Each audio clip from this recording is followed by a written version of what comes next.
이제 도피하는 다윗과 그리고 사울과의 쫓기는 전쟁이 관계가 이제 시작이 됩니다. 오늘 본문에서도 보면 그 사울이 숨고 또 그것을 다윗이 숨고 또 그것을 사울이 쫓아오는 그 장면을 우리가 볼 수 있습니다. 우리 15절 말씀, 16절 말씀을 보면요. 사울의 아들 요나단이 일어나 수풀에 들어가서 다윗에게 이르러 그에게 하나님을 힘있게 의지하게 하였는데, 다윗과 절친인 요나단이 다윗을 찾아와서 다시 한번 그에게 용기를 북돋아 줍니다. 그리고 다윗에게 이야기하기를 하나님을 힘있게 의지하라. 우리가 보면 우리가 오늘 읽은 본문의 앞쪽에 보면 특히 14절의 말씀에 보면 하나님께서 붙으셔서 그 사울의 손에 하나님께서 넘기지 않으셨다. 하나님께서 다윗을 지키신다. 라는 이 말씀이 있기 때문에 우리가 어떨 때 생각할 때는 하나님이 다윗과 함께 하기 때문에 이제는 그냥 다윗이 편안하게 그냥 가면 괜찮다라고 생각할 수 있습니다. 그런데 우리가 하나님과 동행하는 신앙인으로서 이 땅의 삶을 살아가지만 우리가 살고 있는 이 세상은 완전한 세상이 아닙니다. 우리가 사는 이 세상은 여전히 악이 가득한 세상이고 공중권세 잡은 자, 그 사탄의 지배를 받는 세상이기 때문에 우리가 하나님의 그 신앙, 하나님을 믿는 그 믿음, 신앙으로 이 땅의 삶을 살아갈 때에 그냥 가만히 있으면 자연적으로 믿는 사람으로서 잘 살아갈 수 있는 것이 아니라 매번 의도적으로 마음을 갖고 깨어서 기도하고 하나님을 붙들고 또 하나님의 그 은혜를 잊지 않으려고 하고 나와 함께 하시는 하나님을 다시 또 새기고 이렇게 해야지만이 이 세상 가운데서 믿음으로 살아갈 수 있는 겁니다. 하나님이 나와 함께 하신다. 그렇기 때문에 지금부터 나는 아무것도 신경 안 써도 가만히 손을 놓고 있어도 나는 그냥 믿음으로 잘 살아갈 수 있고 편안한 길을 갈 수 있다. 그게 아니라 때로는 어려움을 만날 때에는 우리가 여전히 죄인이기 때문에 그 어려움 때문에 마음이 이렇게 두렵거나 또 그러한 힘든 상황 속에서 시험에 들거나 이런 일들이 일어난다는 겁니다. 그럴 때에 우리는 왜 하나님께서 나와 함께 하시는데 내가 왜 이렇게 될까? 이게 이렇게 될 문제가 아니라 항상 하나님을 다시 한번 붙들고 기도하고 오늘 이 말씀처럼 힘있게 의지하는 어떤 의도적인 내가 힘있게 의지하기 때문에 내 믿음이 더 커지고 이런 차원이 아니라 하나님께서 나와 함께 하신다는 그 은혜를 한순간도 잊지 않으려고 계속적으로 훈련하고 또 내 삶 가운데 돌이키고 깨닫고 하는 작업이 필요하다는 겁니다. 그래서 매일매일 우리가 하나님 앞에 기도해야 되는 그 이유가 바로 여기에 있습니다. 평안할 때는 내가 어떤 시험을 만나거나 어려움을 만날 때 내 믿음이 흔들릴 때를 생각하며 계속적으로 하나님의 말씀을 묵상하고 하나님을 붙드는 삶이 필요하고 또 힘든 상황이 될 때는 그 힘든 상황 나름대로 또 그러한 삶을 살아야 되는 이유가 있다는 겁니다. 또 한 가지 오늘 본문을 읽다 보면 다윗은 도망가고 사울은 쫓아갑니다. 다윗의 입장에서 우리가 산다고 한다면 내가 지금 하나님 때문에 고난을 받고 또 내가 잘못한 것이 없는데 주변에 있는 사람들로부터 불이익을 받거나 또 어떤 문제에 부딪힌다고 한다면 우리의 마음속은 그런 생각이 들거든요. 내가 주를 위해서 하나님을 위해서 핍박을 받기 때문에 내가 가는 길 가운데 하나님께서는 좋은 사람만 만나게 해 주실 것이다. 그런데 오늘 본문에 보면 좋은 사람만 만나게 되는 것이 아니라 다윗을 사울에게 고발하는 사람도 만나게 된다는 겁니다. 다윗이 하나님께서 다윗을 왕으로 세우시고 또 하나님께서 함께 하시는 것 때문에 사울의 미움을 받아서 도망을 가게 되지만 그러한 길 가운데 다윗이 좋은 사람만 만나는 것이 아니라 그를 고발하려고 하는 그러한 반대에 서 있는 사람도 만나게 된다는 겁니다. 우리 삶에서도 이런 사람을 만나면 어떤 생각이 듭니까? 하나님, 내가 잘못 사는 것도 아니고 믿음으로 살려고 하고 하나님의 말씀대로 살려고 하는데 왜 이런 사람을 만나게 하십니까? 왜 이런 사람을 만나가지고 내 마음이 실족하게 만들고 내 마음이 불안하게 만들고 내 마음이 상처를 받게 만드십니까? 내가 뭐 잘못했다고 그렇게 하십니까? 우리가 그렇게 기도를 하기도 하고 원망을 하기도 하거든요.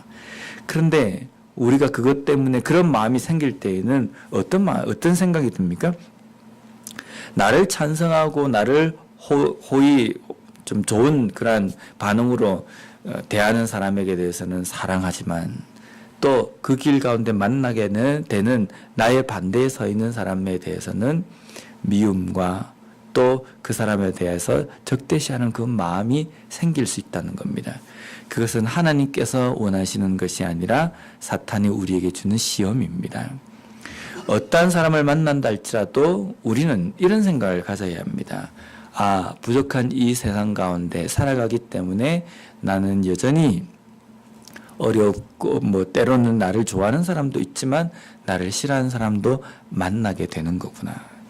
좋아하는 사람을 만나게 될 때 내가 그 사람만 붙들면 되겠구나 이렇게 생각할 것이 아니라 그런 사람 만나게 될 때에도 하나님을 더욱 의지하고 하나님을 바라보게 되고 때로는 나를 반대하는 사람을 만나게 되면 그 사람에 대해서 미워하는 감정이나 원망의 그런 마음보다는 그 사람을 만날 때 하나님께서 이런 사람을 만나게 하시는 것은 사람을 의지하는 것이 전부가 아니라는 것을 깨닫게 하시는구나. 나를 하나님을 붙드는 것이 전부라는 것을 나에게 가르쳐 주시기 위하심이구나 라는 것을 우리가 깨달아야 된다는 겁니다. 이제 드디어 사울이 다윗을 쫓아옵니다. 그리고 거의 이제는 다윗이 잡힐 지경에 되어 있는 일촉즉발의 상황이 딱 됩니다. 그럴 때에 하나님께서 이 다윗을 어떻게 구원하시냐면요. 사울이 군대를 이끌고 다윗을 잡으려고 오는 그 쯤에 블레셋의 지경에서 블레셋 군대가 이스라엘을 이렇게 경계선을 넘어오는 블레셋이 땅을 침노한 그 일을 딱 만드십니다. 그래서 왕인 사울이 군대를 이끌고 그곳으로 가지 않으면 안 되는 상황을 하나님께서 만드신다는 겁니다. 우리가 때때로 하나님 앞에 기도를 하지 않습니까? 하나님, 이런 어려움이 있습니다. 하나님, 이것 좀 도와주십시오 라고 기도를 합니다. 그 기도를 할 때에 우리는 우리 나름대로 내 삶에 이렇게 이루어져야지만이 최선의 방법이다 라고 생각하는 어떤 대책들이 우리의 생각 속에 있습니다. 하나님, 내가 이런 문제에 딱 부딪혔습니다. 제가 이제 고등학교 때 졸업을 하고 대학 시험을 칠 때 그런 기도를 한 적이 있습니다. 하나님, 지금 제가 대학을 가야 됩니다.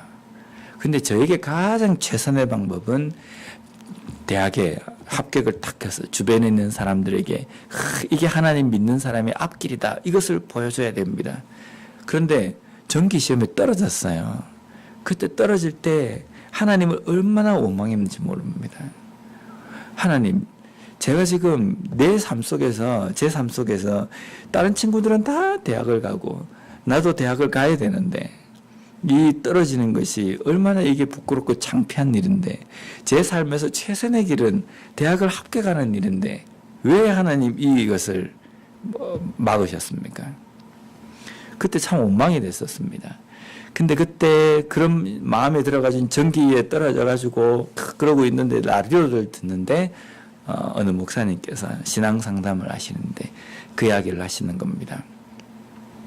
우리는 하나님 앞에 기도할 때 이것이 최선입니다 라고 이렇게 기도를 하지만 하나님께서는 우리가 모르는 우리에게 더 최선의 길을 알고 계신다는 겁니다. 우리는 지혜가 부족하기 때문에 이 문제가 해결되는 것이 가장 좋은 방법이라고 생각하지만 우리가 모르는 내 삶에 더 좋은 길이 있기 때문에 우리가 기도하는 그것을 하나님께서는 응답하시지 않는 경우가 있습니다라는 겁니다. 그때 마음속에 이게 좀 탁 오는 겁니다. 아, 그렇구나. 나는 이것이 최선이라고 생각하는데 이것이 아니고 또 다른 더 최선의 길이 있을 수도 있겠구나. 하나님께서 가지고 계시구나. 그래서 그때 후기에 시험을 쳐서 합격을 하고 이제 뭐 시간을 쭉 보면서 지금에서 돌아보면요. 아, 그때 그 기에 떨어진 것이 다행이었다라는 생각이 듭니다. 우리의 삶 속에서도 마찬가지입니다.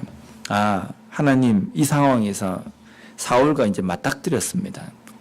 이 상황에서 어쩔 수 없이 다윗이 궁지에 몰리기 때문에 다윗이 살기 위해서는 싸워야 하는 겁니다. 다윗이 그의 손을 들어서 사울을 쳐야지만이 그 상황에서 모면할 수 있는 상황입니다. 근데 하나님께서는 그러한 상황 속에서 다윗이 알지 못하는 더 최선의 길로 하나님께서 그 일을 해결하시는데 그게 뭐냐면 블레셋을 들어서 사용하신다는 겁니다. 그래서 다윗은 전혀 전쟁을 하지 않고 손에 피를 묻히지 않고서도 이 위험한 상황 속에서 피할 수 있었고 또 그의 손으로 죄를 범하지 않을 수 있었다는 겁니다. 우리가 하나님 앞에 기도할 때에도 그런 생각이 들지 않습니까? 왜 응답하시지 않습니까? 지금 상황에서는 이게 딱 우리에게 딱 맞는 것인데 우리 교회에 지금 가장 필요한 것이 이것인데 왜 응답하시지 않습니까? 근데 어쩌면 아직까지도 우리에게 응답하시지 않는 이유는 우리가 알지 못하는 더 최선의 길을 하나님께서 알고 계시고 그것을 계획하고 계시기 때문에 우리의 가정도 마찬가지고 우리 개인의 삶에도 마찬가지입니다.